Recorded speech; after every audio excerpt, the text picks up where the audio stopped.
കോട്ടയത്ത് ലുലുമാൾ എവിടെ വന്നു. എന്റെ ഭാര്യ വീട് കോട്ടയത്താണ്, അപ്പൊ അതുകൊണ്ട് ഇടയ്ക്കിടയ്ക്ക് വരാറുണ്ട്. അപ്പോ ഒരുപാട് സന്തോഷം. ഇത്രയും വലിയൊരു ക്രൗഡിന്റെ മുമ്പിൽ വന്നിരിക്കുന്ന ആദ്യമായിട്ടാണ്.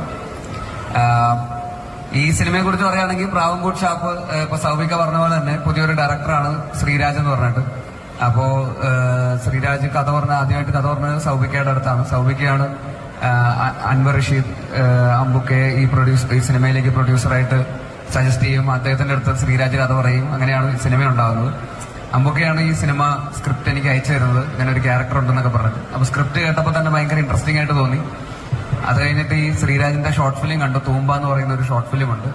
ആ ഷോർട്ട് ഫിലിം കണ്ടപ്പോൾ എന്തായാലും ഈ സിനിമ ചെയ്യണം എന്ന് തീരുമാനിച്ചു. അതും ഭയങ്കര ഇൻട്രസ്റ്റിംഗ് ആയിട്ടുള്ള ഒരു ഷോർട്ട് ഫിലിമാണ്. അപ്പൊ സിനിമയും ഭയങ്കര നന്നായിട്ട് വന്നിട്ടുണ്ടെന്നാണ് ഞങ്ങൾ വിശ്വസിക്കുന്നത്. കണ്ടിടത്തോളമൊക്കെ ഭയങ്കര രസമുള്ള ഒരു സിനിമയാണ്. നല്ല ഒരു പറ്റം ടെക്നീഷ്യൻസ് ഒക്കെ ഈ സിനിമയുടെ പിന്നിലുണ്ട്.